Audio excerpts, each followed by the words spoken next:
দায়িত্ব পালন অসম্ভব হলে সব জনসভাকে তুলে ধরা হবে। উপদেষ্টা পরিষদের বিবৃতি, পদত্যাগ করছে না ডক্টর ইউনূস।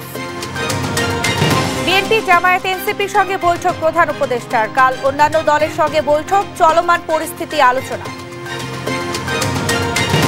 অন্তর্বর্তী সরকার স্থায়ীও নয়, নির্বাচিতও নয় বললেন নজরুল ইসলাম খান। বগুড়ায় বিএনপির তারুণ্যের সমাবেশ। এবং সাবেক বিমান বাহিনী প্রধান হান্নানের ব্যাংক হিসাব অবরুদ্ধের আদেশ। তৌফিকা করিমের বিরুদ্ধে দুদকের মামলা।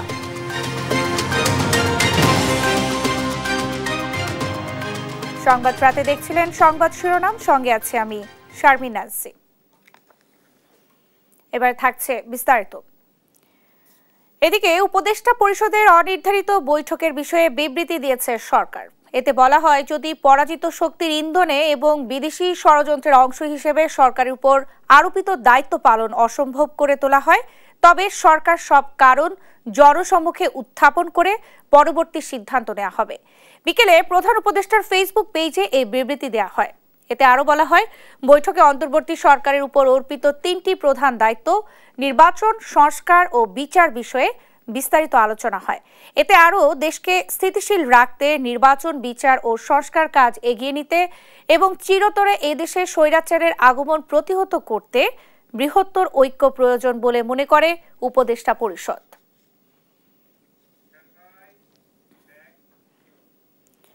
প্রধান উপদেষ্টা পদত্যাগ করছেন না বলে জানিয়েছেন পরিকল্পনা উপদেষ্টা ওয়াহিদ উদ্দিন মাহমুদ। তিনি আরো বলেন, তিনি চলে যাবেন বলেননি, তিনি অবশ্যই থাকছেন। অর্পিত দায়িত্ব বড় দায়িত্ব, এই দায়িত্ব ছেড়ে যাব না। শনিবার দুপুরে রাজধানীর এনএসসি সম্মেলন কক্ষে একটেক সভার পর অনির্ধারিত বিশেষ বৈঠকে বসে উপদেষ্টা পরিষদ। প্রধান উপদেষ্টা অধ্যাপক মোহাম্মদ ইউনূসের সভাপতিত্বে 19 জন উপদেষ্টা বৈঠকে অংশ নেন। পরিকল্পনা উপদেষ্টা আরও জানান, কেউই স্বপ্রণোদিত হয়ে সরকারে আসেনি। বড় পরিসরে নির্বাচন ও গণতন্ত্রের উত্তরণে গণ অভ্যুত্থানের পক্ষের সব শক্তি ও রাষ্ট্রীয় সব সংস্থাকে সহায়তার আহ্বানও জানান তিনি। কারণ এই সরকার তো সকল অভ্যুত্থানের শাসকের সকল শক্তি সমর্থনে এই সরকার এসেছে এবং এই সরকারের ভিত্তি হিসেবে সেখানে কোনো বিতর্ক সৃষ্টি হোক কাউকে নিয়ে, তাহলে তো এটা সমীচীন হবে না। সেরকম কিছু যদি হতোই, তাহলে তো আমরা তো কেউ সব প্রণোদিতভাবে এখানে আসিনি এবং এই দায়িত্ব খুব উপবদ্ধ কোনো দায়িত্ব না। কাজেই সেরকম করলে তো আমরা যে কেউ পদত্যাগ করতে পারতাম, কিন্তু আমাকে বলা হচ্ছে যে আসলে দলীয়ভাবে আমার কোনো কথা আসেনি, বরং তার উল্টোটাই হবে। নির্বাচন বিলম্ব হলে স্বৈরাচার ফিরে আসার প্রেক্ষাপট তৈরি হবে, এর দায় সবাইকে নিতে হবে। প্রধান উপদেষ্টার রাষ্ট্রীয় বাসভবন যমুনায় বৈঠকের পর বের হয়ে সাংবাদিকদের এই কথা বলেন বিএনপি নেতারা। এ সময় উপদেষ্টা পরিষদ পুনর্গঠনের দাবি জানান বিএনপি। এদিকে একে একে সব রাজনৈতিক দলের সঙ্গে রোববার বৈঠক করবেন প্রধান উপদেষ্টা ডক্টর মোহাম্মদ ইউনূস। বিকেলে প্রধান উপদেষ্টার সরকারি বাসভবন যমুনায় এই বৈঠক অনুষ্ঠিত হবে। দেশের পরিবর্তিত পরিস্থিতিতে প্রধান উপদেষ্টা এই বৈঠক ডেকেছেন। বিকেল 5টা থেকে এই বৈঠক হতে পারে বলে জানা গেছে। বৈঠকে জুলাই গণ অভ্যুত্থানের পক্ষে থাকা সব রাজনৈতিক দলের একজন করে প্রতিনিধিকে আমন্ত্রণ জানানো হয়েছে।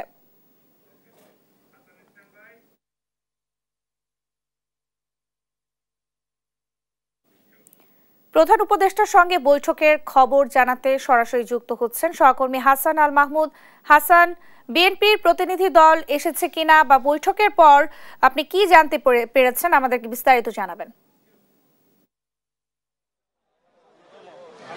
ধন্যবাদ ন্যান্সি। আপনি যেমনটা বলছিলেন যে বিএনপির প্রতিনিধি দল ইতিমধ্যে প্রধান উপদেষ্টার সাথে বৈঠক শেষ করেছেন এবং তারা বের হয়ে একটি ব্রিফ করেছেন। আমরা কিছুক্ষণ আগে যেটি দেখছিলাম যে সেখানে প্রধান উপদেষ্টার বৈঠকের যেসব বিষয়ে আলোচনা হয়েছে, সেখানে প্রতিনিধি দলের সভাপতি যিনি ডক্টর মোশাররফ হোসেন, তিনি বিষয়ে ব্রিফ করেছেন এবং সেখানে আরও যে 3 প্রতিনিধি ছিলেন, সালাউদ্দিন আহমেদ এবং আরও যে 2 প্রতিনিধি ছিল, তারাও ডক্টর মঈন খান, তিনিও কিন্তু বক্তব্য দিয়েছেন এবং সেখানে তারা যেটি বলছিল যে বর্তমান প্রেক্ষাপটে যে পরিমাণ দেশে বিশৃঙ্খলা তৈরি হয়েছে, এই বিশৃঙ্খলার কারণে যদি সরকারের কোনো ধরনের পরিবর্তন হয় এবং এতে কিন্তু স্বৈরাচার ফিরে আসবার একটি আরও বড় ঝুঁকি তৈরি হবে, এর দায় কিন্তু সবাইকে নিতে হবে, এমনটাই কিন্তু বলেছেন এখানকার সালাউদ্দিন আহমেদ। এবং এর আগেও তিনি আরেকটি বিষয় বলছিলেন যে সরকারের ভিতরে থাকা দুই উপদেষ্টা, ছাত্র উপদেষ্টা এবং নিরাপত্তা উপদেষ্টা যিনি তার পদত্যাগ দাবি করেছেন এবং তিনি থাকলেই সরকারের নিরপেক্ষতার প্রশ্ন উঠছে এবং সেটি কিন্তু বলছিলেন এখানকার বিএনপির প্রতিনিধি দল। এবং তারা আরেকটি দাবি করছিলেন যে যতক্ষণ পর্যন্ত আসলে নির্বাচনের রোডম্যাপ ঘোষণা না করা হচ্ছে ততক্ষণ পর্যন্ত কিন্তু এরকম অস্থিরতা তৈরি হবে এবং এই সব অস্থিরতা দূর করতে গেলে নির্বাচনের যে রোডম্যাপ সেটি কিন্তু খুব জরুরি। এবং তারা দাবি করছেন যে উপদেষ্টা পরিষদকে অবশ্যই পুনর্গঠন করতে হবে, এমনটা কিন্তু দাবি জানিয়েছে। এবং আরেকটা দাবি জানিয়েছে ডিসেম্বরের মধ্যেই নির্বাচন সম্ভব, এর জন্য নির্বাচন কেন্দ্রিক রোডম্যাপ সর্বোচ্চ ডিসেম্বরের কে ধরেই আসলে দাবি করছিলেন এখানকার যারা এসেছেন বিএনপির প্রতিনিধি দল। এছাড়া আরেকটি বিষয় বলছিলেন যে সংস্কার এবং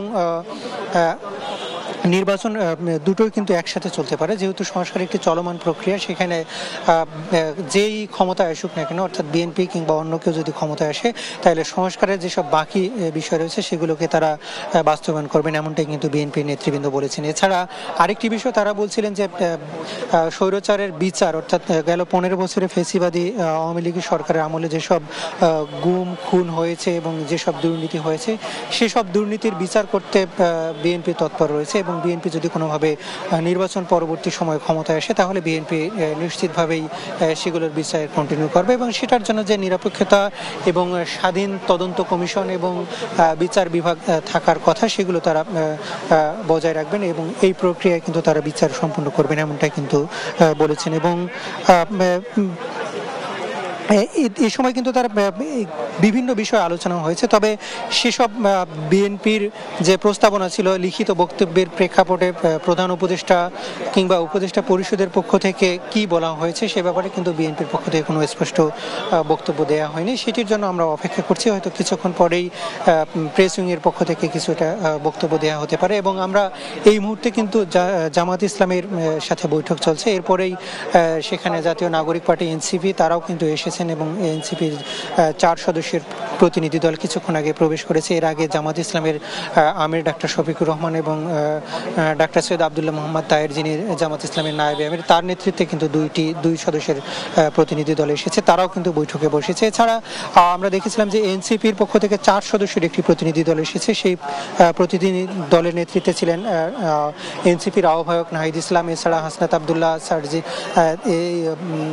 তাসনিম জারা এবং আরিফ সোহেল তিনি কিন্তু ছিলেন এবং এই 4 সদস্যের প্রতিনিধি দল কিন্তু ইতিমধ্যে প্রবেশ করেছে ভিতরে। কিছুক্ষণ পরেই আমরা যতটুকু খবর পেয়েছি জামাত ইসলামের প্রতিনিধি দলের সাথে যে বৈঠক চলছে সেটি কিন্তু শেষের দিকে প্রায়, এরপরেই কিন্তু তারা আমাদের সাথে কথা বলবেন। গণমাধ্যম কর্মীরা অপেক্ষা করছি, সেখানে আমরা হয়তো জানতে পারবো বিএনপির আসলে জামাত ইসলামের প্রস্তাবগুলো কী ছিল এবং এরপরেই এনসিপির প্রস্তাবগুলো জানতে পারবো। তারপরেই প্রধান উপদেষ্টা প্রেস উইংয়ের পক্ষ থেকে একটি ব্রিফ করা হবে, সেখানে আমরা হয়তো সার্বিক 3টি বৈঠকের বিষয় আমরা জানতে পারবো। তো এই ছিল আমার কাছে প্রধান উপদেষ্টার বাসভবন থেকে সবশেষ পরিস্থিতি। ন্যান্সি। হাসান, আপনাকে ধন্যবাদ। দর্শক, প্রধান উপদেষ্টার সঙ্গে বৈঠকের খবরাখবর জানাচ্ছিলেন আমাদের সহকর্মী হাসান আল মাহমুদ। কাদা ছোড়াছড়ি না করে আলোচনার মাধ্যমে প্রধান সমাধান খোঁজার তাগিদ দিয়েছেন জামায়াতে ইসলামী আমির ডাক্তার শফিকুর রহমান। এজন্য দ্রুত সর্বদলীয় বৈঠক ডাকতে প্রধান উপদেষ্টার প্রতি আহ্বান জানিয়েছেন তিনি। শনিবার সকালে মজলিসে শুরার অধিবেশনে দ্রুত সংস্কার ও নির্বাচনের রোডম্যাপ দেওয়ার তাগিদ দেন জামায়াত আমির। ফাহিম ইউসুফের প্রতিবেদন, জানাচ্ছেন আলী আক্কাস আকাশ। দেশের চলমান রাজনৈতিক সংকট পরিস্থিতির মধ্যে শনিবার সকালে রাজধানীর মগবাজারের বাংলাদেশ জামায়াতে ইসলামীর কেন্দ্রীয় মজলিসে শুরার অধিবেশন অনুষ্ঠিত হয়। উদ্বোধনী বক্তব্যে জামায়াতের আমির বলেন, ঐক্যবদ্ধ হওয়ার মাধ্যমে এই পরিস্থিতির অবসান হওয়া উচিত। সমস্যা যত বড়ই হোক, আমরা এটা বিশ্বাস করি যে আলোচনার মধ্য দিয়ে সন্তোষজনক সমাধানে পৌঁছা সম্ভব। সেনাবাহিনীকে বিতর্কিত করলে স্বাধীন দেশ বড় ধরনের ঝুঁকিতে পড়বে বলেও মন্তব্য করেন জামায়াত আমির। বাংলাদেশের স্বাধীনতা আন্দোলনের মধ্য দিয়ে আমাদের এই সেনাবাহিনী গড়ে উঠেছে। কোনোভাবে কোনো কার্যক্রমের মাধ্যমে কারো কোনো পদক্ষেপের মাধ্যমে আমাদের এই গর্বের প্রতিষ্ঠান বিতর্কিত হোক, এটা আমরা চাই না। নির্বাচন দেওয়ার বিষয়ে জামায়াত অন্তর্বর্তী সরকারকে বাধ্য করতে চায় না উল্লেখ করে তিনি দ্রুত সংস্কার ও নির্বাচনী রোডম্যাপ দেওয়ার তাগিদ দেন। এই মাসের ভিতরে সংস্কার সম্পন্ন হবে, এরপরেই নির্বাচনের একটা রোডম্যাপ তার পাশাপাশি দেওয়া হোক, তাহলে জনমনের স্বস্তি এবং আস্থা তৈরি হবে। সব দলের সঙ্গে আলোচনা করে মানবিক করিডোরের বিষয়ে সিদ্ধান্ত নেওয়ার কথা বলেন তিনি। ডায়ালগের মাধ্যমে সকল সমাধান করা সম্ভব। আলী আক্কাস, আকাশ, দেশ টিভি, ঢাকা। রাজনৈতিক স্থিতিশীলতা আনতে জাতীয় ঐক্যের স্বার্থে রাজনৈতিক দলগুলোর সঙ্গে আলোচনায় বসতে প্রস্তুত এনসিপি। সেই সঙ্গে বিচার সংস্কার ও নির্বাচনের রোডম্যাপ ঘোষণার আহ্বান জানিয়েছে দলটি।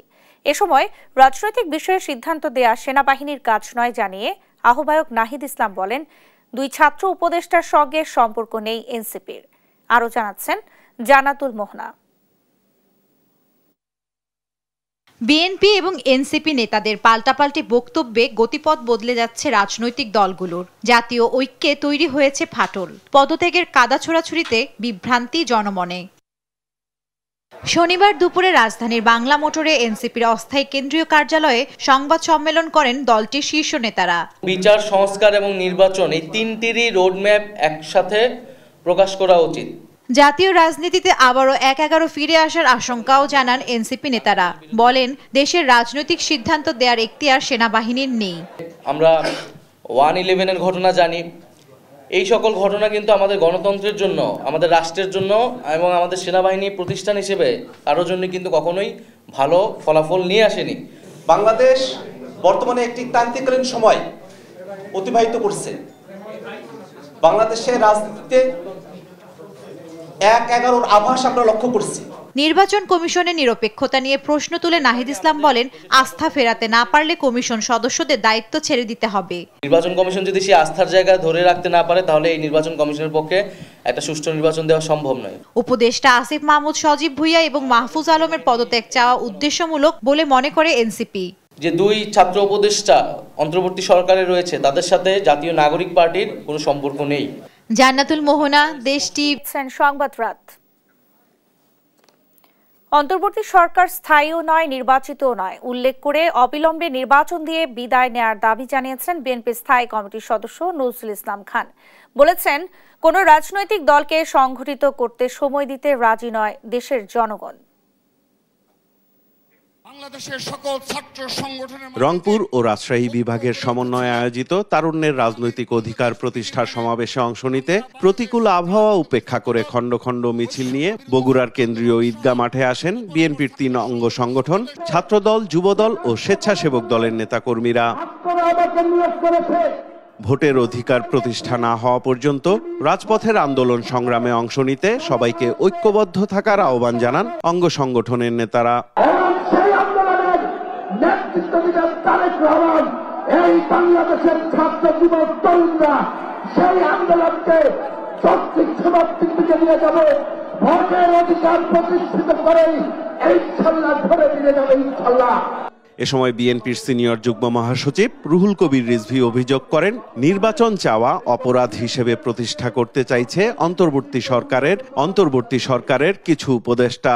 এখন মনে হয় কি জানেন, যে নির্বাচন চাওয়া বোধহয় অপরাধ, মহাপাপ।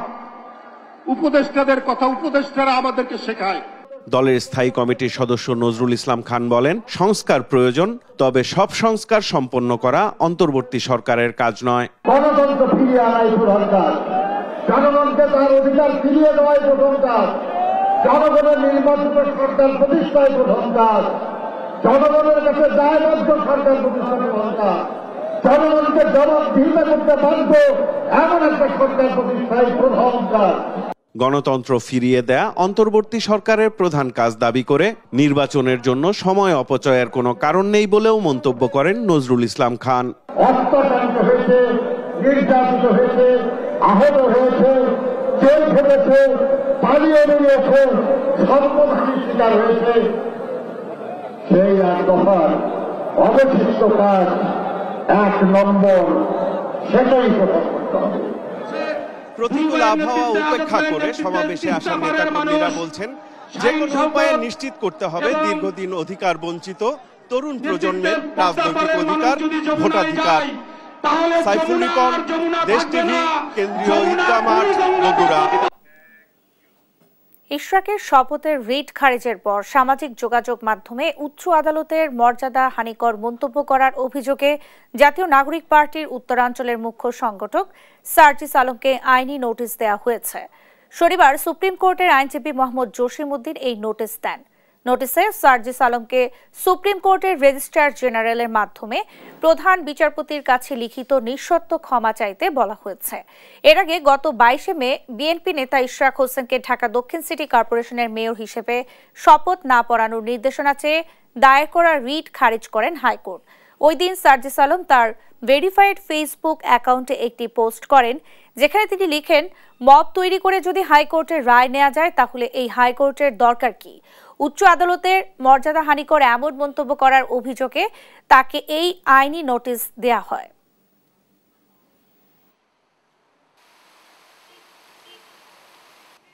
তিনি যে মন্তব্যটা করেছেন সেটা আদালত অবমাননাকর, যার জন্য আমি আজকে তাকে একটি কন্টেম্প্ট নোটিশ দিয়েছি এবং এই নোটিশে বলেছি নোটিশ প্রাপ্তির 2 ঘন্টার ভিতরে তিনি বাংলাদেশের মাননীয় প্রধান বিচারপতি বরাবর রেজিস্ট্রার জেনারেলের মাধ্যমে নিঃশর্ত ক্ষমা চাইবেন লিখিতভাবে, এবং তিনি একটি প্রেস কনফারেন্স করে জাতির কাছে তা নিঃশর্ত ক্ষমা চাইবেন।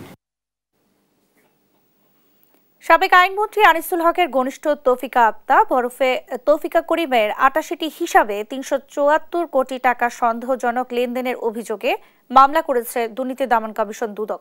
এদিকে উপদেষ্টা আসিফ মাহমুদের সাবেক এপিএস মোয়াজ্জেম হোসেনের দেশ ত্যাগে নিষেধাজ্ঞা ও এনআইডি বন্ধের আবেদন করেছে সংস্থাটি। একই দিন দুদকের আবেদনের প্রেক্ষিতে সাবেক বিমান বাহিনীর প্রধান আব্দুল হান্নানের পরিবারের নামে থাকা 38টি ব্যাংক হিসাব অবরুদ্ধ করার নির্দেশ দিয়েছে আদালত। আলিমুজ্জামান সাফওয়ানের রিপোর্ট। সাবেক আইনমন্ত্রী অ্যাডভোকেট আনিসুল হকের ঘনিষ্ঠ আইনজীবী তৌফিকা আফতাবের বিরুদ্ধে অবৈধ সম্পদ অর্জনের তথ্য পেয়েছে দুর্নীতি দমন কমিশন। শনিবার নিয়মিত সংবাদ সম্মেলনে দুদকের উপপরিচালক আক্তারুল ইসলাম বলেন, তার বিরুদ্ধে 56 কোটি টাকার বেশি জ্ঞাত আয় বহির্ভূত সম্পদ অর্জনের অভিযোগ পাওয়া গেছে। এছাড়া তৌফিকা আফতাবের মোট 88টি ব্যাংক হিসাবে 374 কোটি 51 লাখ টাকা সন্দেহজনক লেনদেন করার অভিযোগে মামলা করেছে সংস্থাটি। 56 কোটি 61 লাখ 56,298 টাকা আর 88টি ব্যাংক হিসাবের মাধ্যমে তিনি সন্দেহজনক লেনদেন করেছেন 374 কোটি 51 লাখ 47,984 টাকা। অভিযোগ সংশ্লিষ্ট তৌফিকা আফতাব ওরফে তৌফিকা করিমের বিরুদ্ধে দুর্নীতি দমন কমিশন আইন 2004 এর 27-1 ধারায়, মানি লন্ডারিং প্রতিরোধ আইন 2012 সংশ্লিষ্ট ধারায় কমিশন একটি মামলা রুজুর সিদ্ধান্ত নিয়েছে। এদিকে উপদেষ্টা আসিফ মাহমুদ সজীব ভুইয়ার সাবেক এপিএস মোয়াজ্জেম হোসেনের দেশ থেকে নিষেধাজ্ঞা ও এনআইডি বন্ধের আবেদন করেছে দুর্নীতি দমন কমিশন। একই দিন দুদকের আবেদনের প্রেক্ষিতে সাবেক বিমান বাহিনী প্রধান শেখ আব্দুল হান্নান, তার স্ত্রী তাহমিদা বেগম ও ছেলে শেখ লাবিব হান্নানের নামে থাকা 38টি ব্যাংক হিসাব অবরুদ্ধের আদেশ দিয়েছে আদালত। এদিকে ন্যাশনাল ব্যাংকের ঋণ জালিয়াতির মামলায় দুদকের আবেদনের প্রেক্ষিতে শিকদার গ্রুপের পারভিন হক শিকদার সহ 15 জনের দেশ থেকে নিষেধাজ্ঞা দিয়েছে আদালত। আলিমুজ্জামান সাফওয়ান, দেশ টিভি, ঢাকা। পুঁজিবাজারকে দেখভালের জন্য দায়িত্বশীল প্রতিষ্ঠানগুলো ঠিকমতো কাজ করছে না বলে মন্তব্য করেছেন সেন্টার ফর পলিসি ডায়ালগ সিপিডির সম্মানীয় ফেলো দেবপ্রিয় ভট্টাচার্য। আর বিদেশিরা বিনিয়োগের জন্য সুষ্ঠু ও নিরপেক্ষ নির্বাচনের অপেক্ষায় আছে বলে মন্তব্য করেছেন সাবেক বাণিজ্য মন্ত্রী ও বিএনপি স্থায়ী কমিটির সদস্য আমির খসরু মাহমুদ চৌধুরী। রাজধানী নিকুঞ্জে ডিএসি ভবনে পুঁজিবাজার নিয়ে এক আলোচনায় এই মন্তব্য করেন তারা। সাদ আহমেদের রিপোর্ট। 5 আগস্ট হাসিনা সরকারের পতনের পর পুঁজিবাজার ঘুরে দাঁড়ানোর সম্ভাবনা তৈরি হলো 9 মাসে আরো তলানিতে ঠেকেছে। আমি সেইভাবে দেখছি না। এমন অবস্থায় দায়িত্বশীল প্রতিষ্ঠানগুলোর ভূমিকা নিয়ে প্রশ্ন উঠেছে। 2012-13 সালে আলোচনায় ডক্টর দেবপ্রিয় ভট্টাচার্য মূল প্রবন্ধে বলেন, পুঁজিবাজার দেখভালের জন্য দায়িত্বশীল প্রতিষ্ঠানগুলো ঠিকমতো কাজ করছে না। এই মুহূর্তে জরুরি কিছু পদক্ষেপ নিঃসন্দেহে আমাদের এখানে নেওয়া দরকার। এখন যে অচলাবস্থার সৃষ্টি হয়েছে এটা কোনোভাবেই উপকারী হচ্ছে না। এই অচলাবস্থা থেকে বেরোতে হবে। এই অচলাবস্থা আলোচনা ব্যতিরেকে বেরোনোর কোনো পথ আছে বলে আমি মনে করি না। এ সময় উদ্যোক্তা ও বিনিয়োগকারীদের মধ্যে সম্পর্ক তৈরির কথা বলেন আলোচকরা। ন্যায়ভিত্তিক একটি সুদবিহীন ব্যাংক ব্যবস্থা, সুদবিহীন মানে ব্যবসা চালু করা যায়, তাহলে আমার বিশ্বাস যে অর্থনীতির এত ক্রাইসিস থাকবে না। উদ্যোক্তা এবং বিনিয়োগকারী সাথে কোনো সম্পর্ক নাই, সবকিছু একটা গোষ্ঠীর হাতে বন্ধ ছিল। স্মল ইনভেস্টর যারা রয়েছে সেই স্মল ইনভেস্টরদের আসলে আমাদের কিভাবে জানাবো, কিভাবে বোঝাবো এবং কিভাবে আসলে স্মল ইনভেস্টরদের আসলে পুরো মার্কেটটা সম্পর্কে একটা ক্ল্যারিটি দেওয়াটা সেটা খুব জরুরি। আমির খসরু মাহমুদ চৌধুরী জানান, গত 15 বছরে এই বাজারকে বাংলাদেশের ক্যাসিনো মার্কেটে পরিণত করা হয়েছে। Bangladesh capital market has become a casino, it's not a capital market anymore. একটা গ্রুপ যে ক্যাসিনোর মালিকরা, আপনি ক্যাসিনোতে ঢুকবেন, খেলবেন, কিন্তু দিনের শেষে প্রফিট কিন্তু ক্যাসিনোর মালিকের। বাংলাদেশের এটা কিন্তু এই ব্যাপারটা বিশেষ করে ঘটেছে গত 15 বছর। আগামীতে সুশাসন ও স্বচ্ছতা নিশ্চিত হলে পুঁজিবাজার গতি ফিরে পাবে বলে মনে করেন তিনি। কিছু কিছু ক্ষেত্রে হয়তো ব্যবস্থা। সাদ আহমেদ, দেশ টিভি, ঢাকা। এবার ঈদের নতুন টাকায় থাকছে না কোনো ব্যক্তির ছবি বলে জানিয়েছেন বাংলাদেশ ব্যাংকের গভর্নর আহসান এইচ মনসুর। শনিবার রাজধানীর আগরগাঁয়ে পল্লী কর্ম সহায়ক ফাউন্ডেশনে দেশের প্রথম ক্রেডিট এনহ্যান্সমেন্ট স্কিম উদ্বোধন শেষে কথা বলেন তিনি। গভর্নর বলেন, নতুন নোটে দেশের বিভিন্ন ঐতিহাসিক স্থাপনা থাকবে। ঈদে বাজারে প্রথমে 1000, 50 ও 20 টাকার নতুন নোট আসবে বলেও জানান তিনি। এ সময় আন্তর্জাতিক মহলে অর্থ পাচার প্রতিরোধে চাপ সৃষ্টির ফলে যুক্তরাজ্যের লন্ডনে বাংলাদেশি কিছু ব্যক্তির সম্পদ জব্দ করা হয়েছে বলেও জানান তিনি। বলেন, এই ধরনের পদক্ষেপ ভবিষ্যতে আরও বাড়বে এবং পাচার হওয়া অর্থ দেশে ফেরত আনার পথে সহায়ক হবে।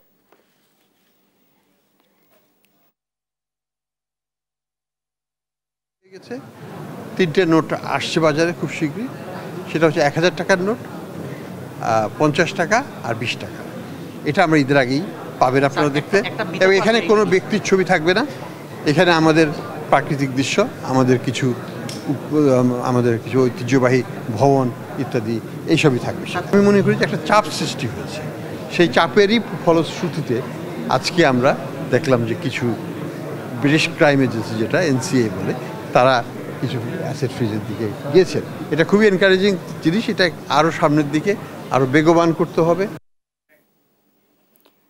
হিটাচি সবসময় দেশ জুড়ে ক্রেতাদের জন্য সেরা প্রযুক্তি নিয়ে আসতে প্রতিশ্রুতিবদ্ধ বলে জানিয়েছেন হিটাচি ইলেকট্রনিক্স বাংলাদেশের বিজনেস ডেভেলপমেন্টের ম্যানেজার সাজিদা আক্তার। শনিবার রাজধানীর গুলশান 2-এর র্যাঙ্কস ইমার্টের আয়োজনে বিশেষ রেফ্রিজারেটর কার্নিভাল আয়োজনে যুক্ত হয়ে তিনি এসব কথা বলেন। তিনি বলেন, স্বাস্থ্যকর খাদ্য সংরক্ষণ ও দীর্ঘস্থায়ী কার্যকারিতা নিশ্চিতে হিটাচি রেফ্রিজারেটরে সর্বাধুনিক প্রযুক্তি ব্যবহার করা হয়েছে। পাশাপাশি এখানে এনার্জি সাশ্রয়ী প্রযুক্তি যুক্ত করা হয়েছে, যা পরিবেশ বান্ধব। অনুষ্ঠানে র্যাঙ্কস ইমার্টের শীর্ষ কর্মকর্তারা উপস্থিত ছিলেন।